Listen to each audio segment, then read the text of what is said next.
여러분 안녕하세요. 예나 언니예요.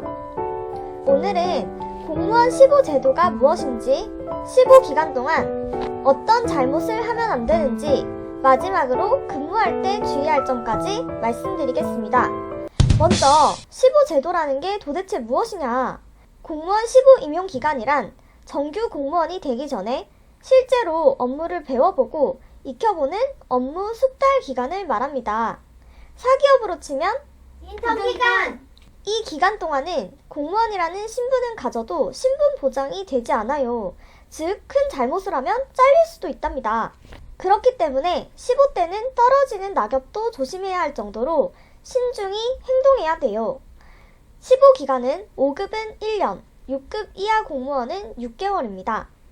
그렇다면 다음 목차, 15대 어떤 잘못을 저질러야 잘릴 수 있는 걸까요? 공무원 임용령 제23조 제7항에 나와 있는 내용을 볼게요. 15 공무원에 대한 면직 사유입니다. 1. 교육 훈련 성적이 수료 기준에 미달한 경우. 2. 교육 훈련 중 질병, 병력 복무 또는 그 밖의 교육 훈련을 계속할 수 없는 불가피한 사정 외의 사유로 퇴학 처분을 받은 경우. 3. 근무 성적 또는 교육 훈련 성적이 매우 불량하여 성실한 근무 수행을 기대하기 어렵다고 인정되는 경우.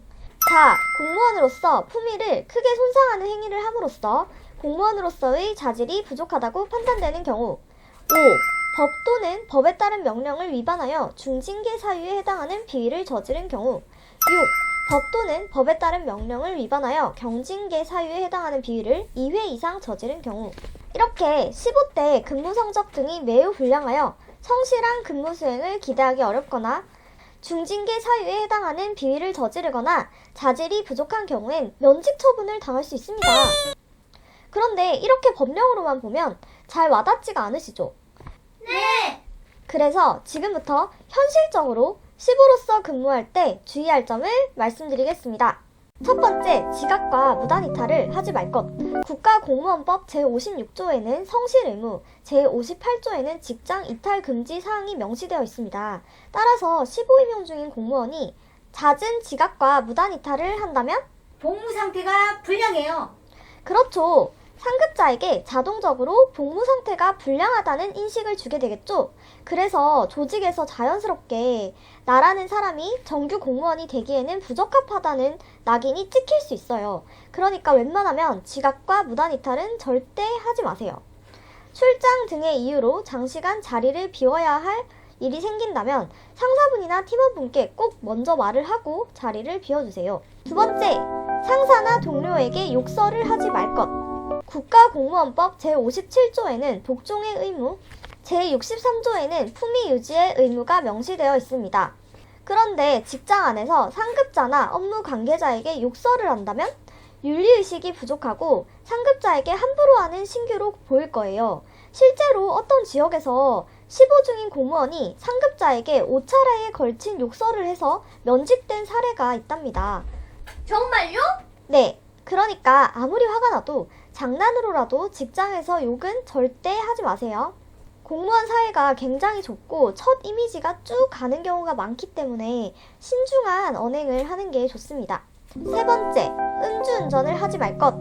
소청 사례를 찾아보니까 시보 임용 기간에 음주운전을 하다가 징계를 받고 직권 면직 당한 공무원들이 정말 많더라고요. 우리나라 재판부는 음주운전을 본인뿐만 아니라 타인의 생명과 재산에 해를 끼칠 수 있는 중대한 범죄 행위로 보고 특히 공무원의 음주운전은 사회적 지탄의 대상으로 봅니다. 점점점 음주운전에 대한 처벌을 강화하는 추세이기 때문에 음주운전은 절대 안 됩니다. 네 번째, 직장 밖에서도 항상 위법 행위를 하지 않도록 조심할 것. 2년 전쯤에 시보 기간 중인 경찰 공무원이 호텔에서 4만원가량의 비품을 훔치고 절도죄로 신고되어 기소유예 처분을 받고 해임당한 사례가 있었어요. 처분의 이유는 국민의 생명과 재산을 보호하는 경찰관이 절도 행위를 저질렀다는 점, 정규 임용 심사를 통과해야 하는 시보 기간에 경찰의 본분을 망각하고 이런 비위를 저지른 점을 종합적으로 고려할 때 합당한 처분이기 때문이라서 라고 해요. 이렇게 4만원짜리를 훔치든 10억짜리를 훔치든 15기간 중에 절도를 저지르면 해임될 수 있다는 사실을 꼭 잊지 마세요. 자나깨나 양심 조심. 5번째, 진취적이고 능동적으로 일할 것. 15일 때 구독자님께 무슨 일이 주어지든 간에 진취적이고 능동적인 자세로 하시는 게 가장 좋아요. 가장 기본적인 인사조차도 능동적으로 먼저 하는 게 좋아요.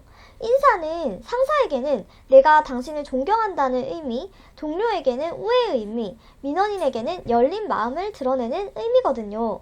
15대부터 인사를 잘하고 다니면 긍정적인 첫 이미지를 만드는 데 도움이 된다는 거. 그리고 나한테 맡겨진 모든 일을 내가 성장하기 위해 꼭 필요한 과정이라고 생각하고 적극적으로 하는 게 좋습니다. 아무리 사소한 업무라도 그 일에서도 분명히 배울 수 있고 얻어갈 수 있는 점이 있기 마련이거든요. 그런데 만약에 내가 맡은 업무가 너무 많을 때는 그럴 땐 어떻게 해야 될까요? 일의 우선순위를 정해놓고 우선순위가 높은 순서대로 차근차근 처리하면 돼요. 1년 안에 내가 꼭 해야 하는 일의 큰 줄기를 먼저 설정하고 분기별, 한 달, 일주일 단위로 다시 세분화시켜서 꼼꼼하게 하나하나 수행해 나가면 됩니다. 마지막으로 자기만의 브랜드를 만들 것. 여러분, 어떤 직원의 이름을 들었을 때 바로 떠오르는 특정한 이미지가 있다면? 그게 바로 그 사람의 브랜드입니다.